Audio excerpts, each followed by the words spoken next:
गुरुर्ब्रह्मा गुरुर्विष्णु गुरुर्देवो महेश्वरा गुरुर्साक्षात् परब्रह्म तस्मै श्री गुरुवे नमः।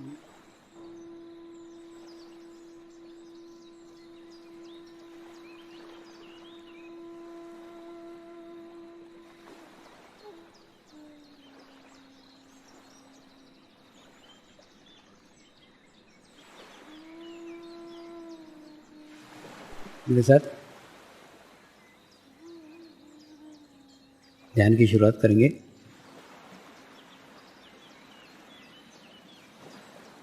मैं एक पवित्र आत्मा हूँ। मैं एक शुद्ध आत्मा हूँ। मैं एक पवित्र आत्मा हूँ। मैं एक शुद्ध आत्मा हूँ। मैं एक पवित्र आत्मा हूँ। मैं एक शुद्ध आत्मा हूँ। गुरु मंत्र का उच्चारण करेंगे। ओम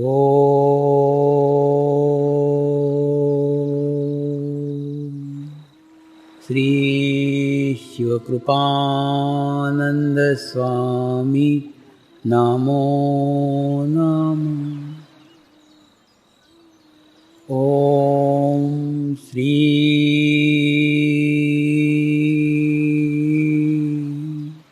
शिवकृपानंद स्वामी नमो नमः। ओम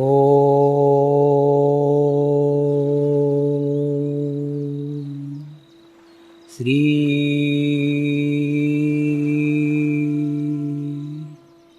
शिवकृपानंद स्वामी नमो नमः। ओम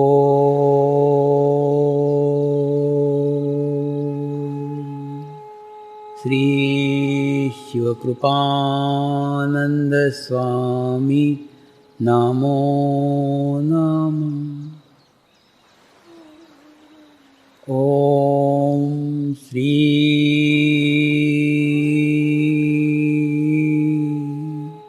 शिवकृपानंद स्वामी नमो नमः। ओम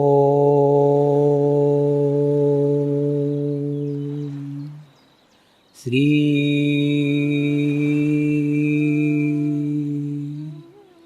शिवकृपानंद स्वामी नमो नमः। ओम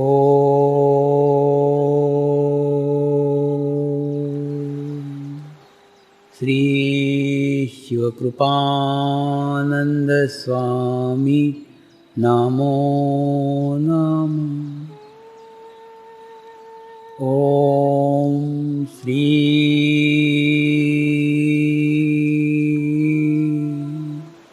शिवकृपानंद स्वामी नमो नमः। ओम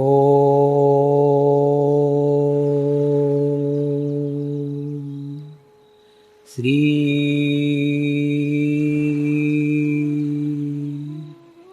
शिवकृपानंद स्वामी नमो नमः।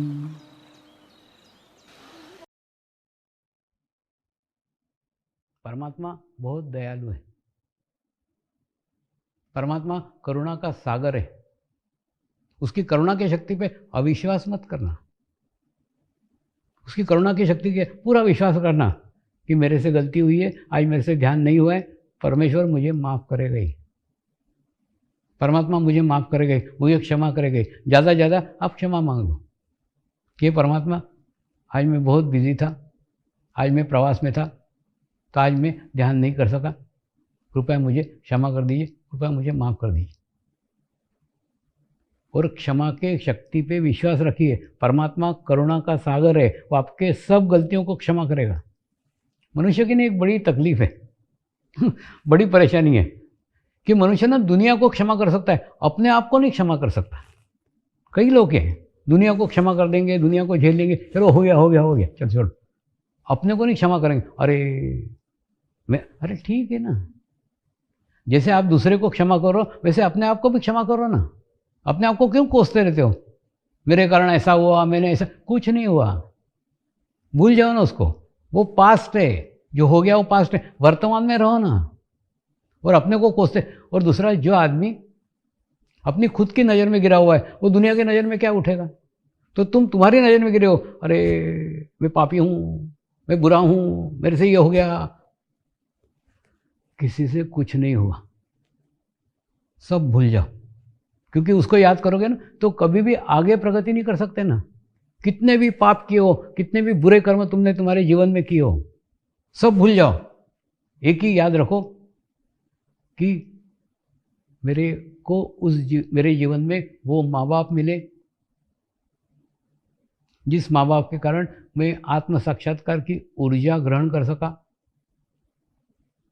मेरे को वो महाशिविर मिला जिस महाशिविर में मुझे अनुभूति प्राप्त हुई। उसके बाद में इस समय को धन्यवाद दो।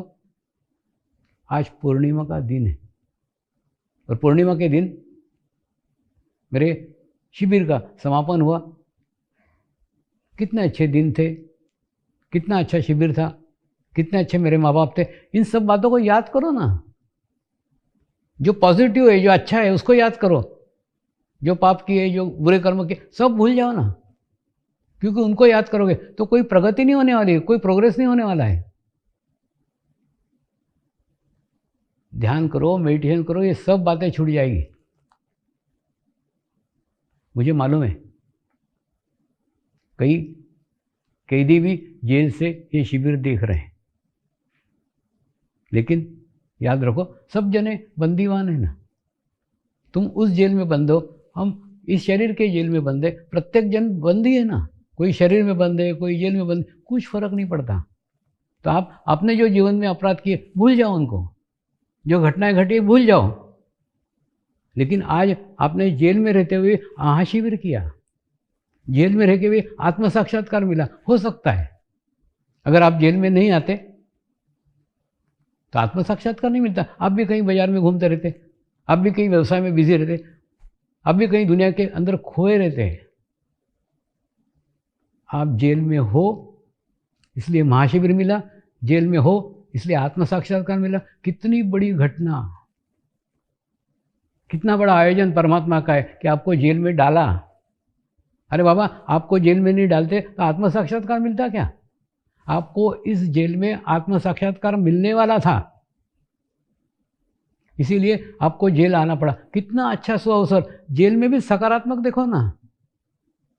इस जेल में आकर के आपको कितनी अच्छी चीज़ें मिली, कितनी बहुमूल्य चीज़ मिली है जो दुनिया में घूम करके भी नहीं मिलती। और आपको समय है, आपको टाइम है, आपके जीवन का जो अच्छा समय है उसको ध्यान में लगाओ ना, मेडिटेशन में लगाओ। और जो जीवन में सकारात्मक मिला आप उसके तरफ चित्त रखो। सकारात्मकता में जीना यही योग का मुख्य उद्देश्य है। जैसे कि हम देखते हैं ना, खोटे सिक्के मंदिर में चलते हैं। मैं जो बाजार में सिक्के नहीं चल रहे, लोग जाके मंदिर में डाल के आते हैं, वहाँ कौन रोकेगा? बिल्कुल ठीक ऐसा ही है। समर्पण ध्यान में भी खोटे सिक्के चलते हैं जो व्यवहार में कभी नहीं चले हो, बाजार में कभी नहीं चले हो, बाजार में असफल हुए हो, जीवन में असफल हुए हो, लेकिन वो सिक्के समर्पण ध्यान में चलते हैं। वो कैसे चलते हैं मैं बताता हूँ। देखिए, जैसे समझ लो एक व्यापारी है, उस व्यापारी के लड़के ने कोई धंधा किया, क्योंकि क्या व्यापारी का लड़का धंधा ही करेगा, तो वो धंधा किया। उसके बाद में वो असफल हुआ, असफल होकर के वो यहाँ गिरा। उसके बाद में फिर दूसरा धंधा किया, दूसरा धंधा करने के बाद में फिर यहाँ गिरा, फिर तीसरा धंधा किया, फिर तीसरा धंधा करने के बाद में यहाँ गिरा। क्यों? क्योंकि जैसे जैसे असफल होते जाता ना, वैसे असफलता का बोझ, असफलता की शक्ति उसके ऊपर इतनी भारी हो जाती है कि वो जैसे ही ऊपर उठने का कोशिश करता है, फोर्स से फिर और नीचे आ जाता है। जैसे ऊपर उठने का कोशिश करता है फिर नीचे आता है, यानी कोई भी धंधा ऊपर करने का कोशिश करता है फिर वो गिरने का फोर्स उसको नीचे लाता ही है। आपने समाज में ऐसे कई व्यक्ति होंगे, वो कई धंधे करते हैं, हर धंधे के अंदर चोट, हर धंधे में नुकसान। बाद में आके उसके घर के लोग बोलते बाबा एक काम कर, तू घर पे बैठे बैठे रोटी तोड़, तू धंधा मत करे, क्योंकि हर धंधे में खोट आ रही ना, हर धंधे में नुकसान हो रहा है। तो ऐसे अगर व्यक्ति आप हैं, अगर ऐसे व्यक्ति आप हैं कि आप जीवन में सब जगह असफल हो गए हो, कोई भी धंधा करने जाते हो तो नुकसान ही हो रहा है, कोई भी काम करने जाते हो बिगड़ता ही है, ऐसे व्यक्ति अगर आप हो तो आपके लिए समर्पण ध्यान एक अच्छा स्वर्णिम अवसर है। तो ऐसे लोगों ने क्या करना चाहिए? पहली बात तो कोई भी कार्य करने का अप्रयास ही मत करो, क्योंकि क्या होता है मन में, एक जगह है, एक स्थान है, इस स्थान से जैसे आप प्रयास करते हो तो इस स्थान को छोड़ देते हो, ऊपर जाने की कोशिश करते हो, और ऊपर से गिरने वाला फोर्स इतना है कि वो आपको नीचे गिरा देता है। तो पहले क्या करना पड़ेगा? सारे प्रयास बंद कर दो, 45 दिन तक सारे प्रयास बंद कर दो, कोई भी प्रयास करो ही मत, सब प्रयास बंद कर दो। और बंद करने के बाद में कुछ नहीं, 45 दिन एकदम पूर्ण भाव के साथ, पूर्ण विश्वास के साथ अनुष्ठान करो। और उसके बाद में फिर आपके अंदर क्या चेंज आएगा, आपके अंदर क्या बदलाव आएगा, आपको बताता हूँ। क्या होगा मालूम है? जैसे आपने इस स्थान से ऊपर उठने का प्रयास ही नहीं किया तो इस स्थान से नीचे गिरोगे नहीं, एक। उसके बाद में जब आप ध्यान करोगे, मेडिटेशन करोगे, तो विश्व के अच्छे सफल व्यक्तियों के साथ, ध्यान के साथ आप जुड़ जाओगे। आपको यहाँ पे अभी अपनी स्थिति मजबूत करने की, स्ट्रांग करने की, अभी ऊपर चढ़ने का प्रयत्न ही नहीं करने का है। तो जब जुड़ जाओगे, अच्छी सामूहिकता के साथ जुड़ जाओगे, अच्छी कलेक्टिविटी के साथ जुड़ जाओगे, तो सारे सफल व्यक्ति हैं, ये दुनिया के सक्सेसफुल व्यक्ति हैं, सफल व्यक्ति हैं, ध्यान में प्रगति किए हुए हैं, व्यवसाय में प्रगति किए हुए हैं, नौकरी में प्रगति हुए, ऐसे प्रगतिशील लोगों की सामूहिकता के साथ आप जुड़ जाओगे। तो आप चाहो न चाहो वो आपकी प्रगति ऊपर की ओर कर ही देंगे। आपकी योग्यता हो न योग्यता हो, आपकी प्रगति होगी ही। मैंने बताया ना, 4 घोड़ों की गाड़ी, 3 घोड़े खींच के स्टेशन पहुंचा ही देंगे। और ऐसे कई अनुभव हैं। एक राष्ट्रीय पार्टी का नेता अध्यक्ष था, और अध्यक्ष होने के बाद में पता नहीं क्या उसको क्या दुर्गति हुई, जो उसने निर्दलीय होकर चुनाव लड़ने का प्रयास किया, क्योंकि पार्टी ने उसको टिकट नहीं दी, उसको गुस्सा आया, तो निर्दलीय खड़ा हो गया, और निर्दलीय खड़ा हो गया, बाद में हार गया चुनाव।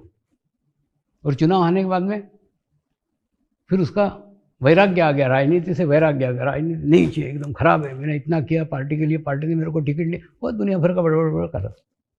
उसके बाद में एक बहुत बड़ा प्रोजेक्ट सीमेंट फैक्ट्री का लेकर के मेरे पास आया। स्वामी जी, अब मैं राजनीति से एकदम ऊब आया हूँ, बहुत पैसा और बहुत समय मैंने बर्बाद किया जीवन का, अब मैं मेरे लिए कुछ करूँगा। क्या अच्छी बात है। उसने एक बहुत बड़ा सीमेंट फैक्ट्री का प्रोजेक्ट मेरे को दिखाया। स्वामी जी, सीमेंट का प्रोजेक्ट में डालना चाहता हूँ, आप एक काम करो ना, इसको आशीर्वाद दो ना, इसको ब्लेसिंग करो ना, एक बार आप इस पर चित्त डालो तो सक्सेसफुल हो जाएगा प्रोजेक्ट। उसको तो नहीं बोला, लेकिन मेरे मन में विचार आया, ये व्यक्ति असंतुलित है, ये व्यक्ति इनबैलेंस है। अब वो उसने चुनाव में भी हारा है, अब यहाँ पे फैक्ट्री का सत्यानाश करेगा। मैंने उसको कहा, एक काम कर, तू ये सीमेंट फैक्ट्री का प्रोजेक्ट मेरे पास छोड़ के जा, मैं उसको 45 दिन तक रोज वाइब्रेशन दूंगा, रोज एनर्जी दूंगा, और 45 दिन के बाद में ले जाना, और उसके बाद में फैक्ट्री का प्रोजेक्ट डालना। लेकिन 45 दिन तक तू कुछ भी मांगने का नहीं, कुछ भी प्रयास करने का नहीं, कुछ भी करने का प्रयास ही नहीं करने का। 45 दिन चुपचाप घर पे बैठ के ध्यान करने का, और कुछ नहीं करने का। ये सीमेंट फैक्ट्री के बारे में भी सोचने का नहीं, सब सोच करके सिर्फ 45 दिन बैठ करके ध्यान कर, मेडिटेशन कर, कुछ नहीं। उसको विश्वास था कि जो कह रहे हैं सच कह रहे हैं, मेरे भले के लिए कह रहे हैं, मेरे अच्छे के लिए कह रहे हैं। गुरु ना किसी का अहित कर ही नहीं सकता। वो जो मार्ग बता रहा है, वो ये रास्ता बता रहा है, वो उस समय शायद आपको पटे न पटे, आपके समझ में आए नहीं समझ में आए, क्योंकि आप बुद्धि से उसको सोचोगे, वो बुद्धि के परे सोचता है। तो उसने 45 दिन तक बराबर ध्यान किया, अनुष्ठान किया, और 45 दिन के बाद में प्रोजेक्ट लेने नहीं आया, वो अलग ही ऑफर लेके आया। बोले स्वामी जी, यहाँ के मुख्यमंत्री ने ना एक अलग पार्टी बनाई है और मेरे को बोल रहे हैं इस पार्टी में शामिल हो जाते हो क्या, हो जाऊँ क्या? मैंने बोला तूने इच्छा नहीं की ना, हो जा। तो उस पार्टी में शामिल हो गया। उसके बाद में फिर कुछ दिन बाद आया, स्वामी जी उसमें ना मैं बहुत बहुत अनुभव था, एक्सपीरियंस वाला था। तो बोले सब लोगों का ना कैबिनेट मिनिस्टर का दर्जा है, मेरे को नहीं दिए, मेरे को नहीं है तो मेरे को दे रहे हैं, तो लूँ क्या? मैंने बोला मांगा नहीं ना, ले ले। और उसके बाद में वो कैबिनेट मिनिस्टर बन गया और वो फाइल धूल खाते पड़ी है। ये उदाहरण आपको इसलिए दे रहा हूँ, मैं आपको मार्ग छोड़ने को नहीं बोल रहा, मैं आपको मैदान छोड़ने को नहीं बोल रहा हूँ। जिस मैदान में हो उस मैदान में डटे रहो, वही सफलता तुम्हारी कदम चुनेगी। वहाँ से भागने का जरूरत नहीं है, वहीं डटे रहो जहाँ पे हो। राजनीतिक क्षेत्र में ही वो सफल हुआ। तो कहने का अर्थ, आप जिस मार्ग में हो, जिस स्थिति में, उसी स्थिति में बने रहो ना, लेकिन अपने आप को संतुलित करो, अपने आप को बैलेंस करो। और बैलेंस करने के बाद में मनुष्य के प्रयत्न बैलेंस रहते हैं, उसका रिजल्ट बैलेंस आता है। अभी ये कोरोना काल चल रहा है, सब जगह कोरोना काल, कोरोना काल, कोरोना काल। और दूसरा, डॉक्टर लोग क्या उपदेश दे रहे हैं? रोज साबुन से हाथ धो, दे रहे ना, सब डॉक्टर लोग दे रहे हैं, सब साबुन से हाथ धो। दूसरा उपदेश क्या है? डिस्टेंस मेंटेन रखो, 6 फीट के अंतर से बात करो। तीसरा क्या बोल रहे हैं? मास्क पहनो। आप देखो, ये तीनों उपदेश, तीनों संदेश केवल शरीर से संबंधित है। यानी जो डॉक्टरों का क्षेत्र है उतने क्षेत्र की बात करेंगे, वो शरीर विज्ञान का अध्ययन करते हैं, शरीर का अध्ययन करते हैं, तो शरीर की बात करेंगे ना, कि मास्क पहनो, साबुन से हाथ धो, 6 फीट का अंतर रखो, तो कोरोना से सुरक्षित रहोगे। मैं चौथी बात जोड़ रहा हूं। चौथी बात है, निर्विचार रहो, सकारात्मक विचार करो। अगर सकारात्मक विचार करोगे, निर्विचार रहोगे, तो क्या होगा? आपकी रोग प्रतिरोधक शक्ति अत्यधिक बढ़ेगी। और उसके बाद में अगर नकारात्मक विचार करोगे, निगेटिव विचार करोगे, तो ये तीनों चीज़ें अपनाने के बावजूद भी आपको तकलीफ हो सकती है, आपको परेशानी हो सकती है। इसलिए आवश्यकता है ध्यान करो, ध्यान से निर्विचारता मिलती है, निर्विचारता से आपके अंदर रोग प्रतिरोधक शक्ति बढ़ती है। आप सकारात्मक होते हो, प्रत्येक परिस्थिति को सकारात्मक दृष्टिकोण से देखते हो, और देखने की दृष्टि आपको प्राप्त हो जाती है। तो ये चीज़ अपने साथ जोड़ो। और कोरोना की बात आई तो कई साधकों के रिश्तेदार, साधक तो नहीं भी ध्यान कर देते, वो तो सुरक्षित रहे, लेकिन उनके कुछ रिश्तेदार, उनके घर के लोग आईसीयू में भर्ती थे। और आईसीयू भर्ती थे, उसके बाद में वो पानी वाइब्रेट करके मांगते थे, तो ये पानी वाइब्रेट करके दो ना, तो उनको पिलाएंगे तो वो जल्दी ठीक होंगे। और उसके 100% अच्छे रिजल्ट्स आए, अच्छे परिणाम आए। अब ये पानी वाइब्रेट करके देना और वाइब्रेशन देना, आप अंधश्रद्धा समझ सकते हो, अंधश्रद्धा नहीं है, ये वाटर थेरेपी है। ये वाटर थेरेपी आप भी सीखो ना। देखिए, एक बार अजमेर में बहुत बड़ा शिविर हुआ, महाशिविर, और शिविर में जर्मन के डॉक्टरों ने मेरे स्टेज के पास एक पानी की बोतल रोज़ रखते थे, और वो पानी की बोतल को बाद में उन्होंने जापान में चेक करने के लिए भेजा कि इसके अंदर क्या चेंज आया है, क्या बदलाव आया है। तो जापान के वैज्ञानिकों ने जब जांचा, जब परखा, तो उसके बाद में उन्होंने उनकी रिपोर्ट दी, पानी के अंदर रंग में बदलाव नहीं आया, पानी के गुणवत्ता में बदलाव आया है, क्वांटिटी में बदलाव नहीं आया। एक बोतल की 2 बोतल नहीं हो गई, पानी का रंग बदला नहीं, बदली है गुणवत्ता, गुणवत्ता में चेंज आया, गुणवत्ता में बदलाव आया है। और जहाँ पानी के बोतल के ऊपर किसी बुरे व्यक्ति का स्मरण करके हाथ रखते हैं तो एक खराब क्रिस्टल निर्माण हो जाते हैं, और अगर शिरडी के साईं बाबा का ध्यान करके अगर हाथ रखते हैं तो शिरडी के साईं बाबा की प्रतिमा उस पानी में प्रकट होती है। इसके रिपोर्ट्स उन्होंने हमको भेजे हैं, क्योंकि हमने सब, देखिए ये युवा लोग जो रिसर्च करते हैं, प्रयोग करते हैं, मैं उनको सदैव हेल्प करता हूँ, सदैव मदद करता हूँ, मेरी तरफ से जितना हो सके उतना करता हूँ। तो उनको दिया, उनके अच्छे रिजल्ट, उनके अच्छे परिणाम आए हैं। इसको वाटर थेरेपी बोलते हैं। यानी हमारे मनुष्य के शरीर में 70% पानी है, और उस पानी के ऊपर अगर आप सकारात्मक चीज़ें डालेंगे, पॉजिटिव चीज़ें डालेंगे, तो पॉजिटिव असर 70% पानी पे होगा, तो शरीर में भी चेंज आएगा ना, शरीर में भी बदलाव आएगा। तो मैं चाहता हूँ ये ज्ञान, ये नॉलेज आप भी सीखें। मेरे ऊपर डिपेंड मत रहो, मेरे पीछे कब तक भागोगे? कुछ नहीं, एक पानी की बोतल रखो, उसके बाद में दिया लगाओ, ध्यान करो, मेडिटेशंस करो, और मेडिटेशन करके, और दूसरा आपको बॉटल के ऊपर वाइब्रेट नहीं करते आता ना, एक बहुत बड़ा तपेला लो जिसका मुंह खूब बड़ा हो, उसके अंदर अपने हाथ से पूरे वाइब्रेशन दो। जिस व्यक्ति के लिए दे रहे हो ना, उसके लिए प्रार्थना करो कि इस पानी देने से उसके अंदर इस बीमारी से ये ठीक। आपको वो व्यक्ति का नाम मालूम होना चाहिए, क्या प्रॉब्लम है वो मालूम होना चाहिए, तो आप ऐसा वाइब्रेशन दो, तो अच्छे वाइब्रेशंस, अच्छी ऊर्जा उस पानी को मिलेगी, और पानी को मिलने के बाद में उस व्यक्ति के अंदर वो चेंज आएगा, उसमें वो बदलाव आएगा। तो आप भी पानी वाइब्रेट करना सीखो ना, मेरे ऊपर क्यों डिपेंड रहते हो? दूसरा, विदेशों में जब जाता हूँ ना, तो विदेशों में खूब ज़्यादा प्रवचन करने के लिए टाइम नहीं रहता। क्या होता है मालूम है? मैं जो प्रवचन करता हूँ फिर वो इंग्लिश में होता है, इंग्लिश से जर्मनी में होता है, मैंने खूब भाषा में उसका ये होता है अनुवाद। तो वहाँ पे मैं प्रैक्टिकल कराता हूँ, यानी खूब गोल बड़े एक रिंग बना लेंगे, और उसके अंदर सब जने बाहर जा कर के किसी जंगल में बैठेंगे, और उनको एक पत्थर लेता हूँ, एक सामान्य सा पत्थर, कोई नहीं, उनको बोलता है एक पत्थर उठा लो, उसके बाद में वो पत्थर को हाथ में रखता हूँ, थोड़ी देर ध्यान करता हूँ, थोड़ी देर मेडिटेशन करता हूँ, और उसके बाद में उसके अंदर एक एनर्जी, एक ऊर्जा स्थापित हो जाती है, फिर उसको बीचों बीच रखता हूँ। वहाँ पे ना हीलर्स लोग बहुत हैं, फॉरेन में एक अच्छा है, उसमें हीलर्स लोग हैं, तो उनको चैतन्य का खूब नॉलेज है, वाइब्रेशंस का खूब नॉलेज है। तो लोग क्या करते हैं, पहले वो सामान्य पत्थर के वाइब्रेशन चेक करते हैं, जब पहले रखते हैं ना उसमें, उसके बाद में जो वाइब्रेट करके पत्थर रखते हैं उसके वाइब्रेशन चेक करते हैं, और वो वाइब्रेशंस चेक करते करते मीलों तक दूर चले जाते हैं। यानी उनकी संवेदनशीलता, उनकी ग्रहण करने की शक्ति इतनी होती है कि उसमें से निकलने वाले वाइब्रेशन वो बहुत दूर तक महसूस करते करते करते करते करते करते करते पीछे चले जाते हैं। इतने वाइब्रेशन उसमें निर्माण हो जाते हैं। ये प्रयोग करके मैं उनको बताता हूँ कि हमारे यहाँ भारत में जो प्राचीन मंदिर है, वो प्राचीन मंदिरों में जो प्राण प्रतिष्ठा की हुई है, वो प्राण प्रतिष्ठा में वो व्यक्ति ने, वो संत ने, वो महात्मा ने अपनी एनर्जी डाली हुई है, अपनी ऊर्जा डाली हुई है, और वो ऊर्जा जैसे जैसे समय बीतता गया ना, वैसे वैसे काल के साथ में वो वृद्धिगत होती गई, और उसके बाद में वो स्थान बन गए। तो भारत के गोवा बीच घूमने के लिए आते हो, ताजमहल देखने के लिए आते हो, भारत ना घूमने की चीज़ है ना देखने की चीज़ है, भारत अनुभव करने की चीज़ है। आप वाइब्रेशंस का ज्ञान लो, वाइब्रेशन का नॉलेज लो, उसके बाद में घूमो ना, तो आपको वो स्थान, वो जगह मिलेगी जहाँ पे अच्छे वाइब्रेशन है, अष्टविनायक है, 12 ज्योतिर्लिंग है। आप जाओ ना, सिर्फ स्मरण करो तो भी आपको वाइब्रेशंस का नॉलेज होगा, वाइब्रेशंस का ज्ञान होगा।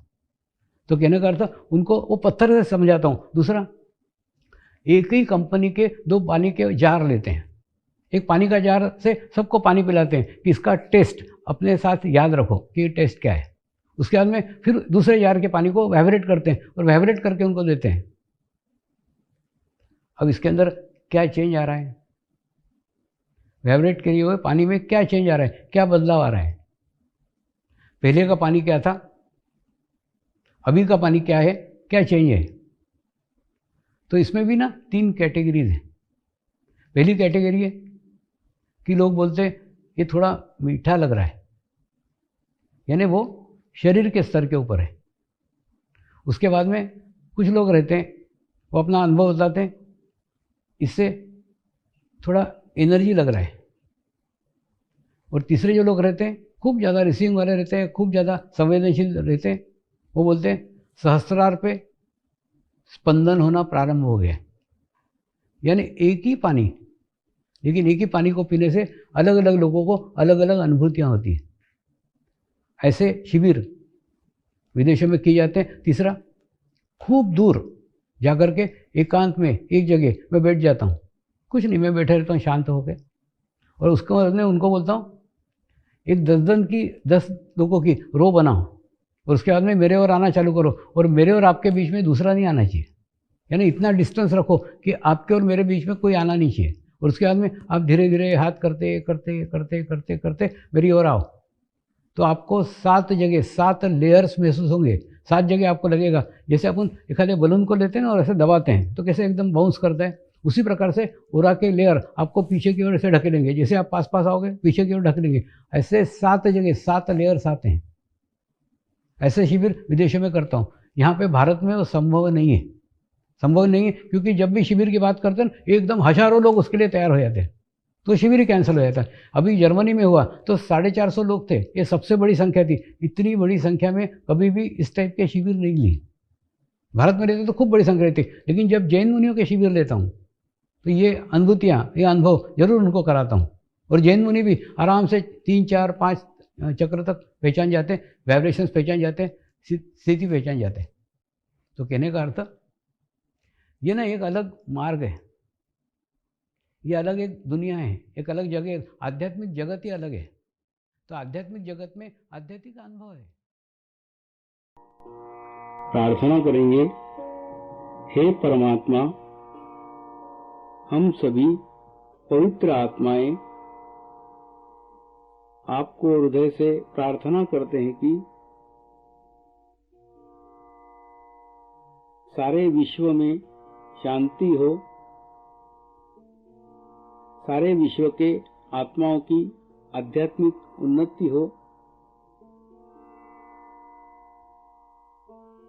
एवं सर्वांगीण उन्नति हो। यही हम सब आत्माओं की शुद्ध इच्छा है। नमस्कार करेंगे।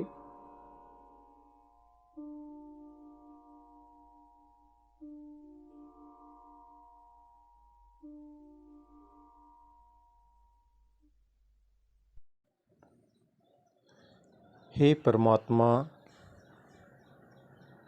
हम सभी पवित्र आत्माएं आपको हृदय से प्रार्थना करते हैं कि हमारे सद्गुरु श्री शिव कृपानंद स्वामी जी का स्वास्थ्य सदैव अच्छा रहे, उनकी आयु दीर्घ हो, यही हम सब आत्माओं की शुद्ध इच्छा है, शुद्ध इच्छा है, शुद्ध इच्छा है। हे परमात्मा, सारे विश्व में स्थापित होने वाली श्री मंगल मूर्तियों की स्थापना, श्री गुरु शक्ति धाम का निर्माण कार्य आपकी कृपा में, आपकी करुणा में, आपकी इच्छा अनुसार निर्विघ्न संपन्न हो, यही हम सब आत्माओं की शुद्ध प्रार्थना है, शुद्ध प्रार्थना है, शुद्ध प्रार्थना है। शांति पाठ करेंगे। ओम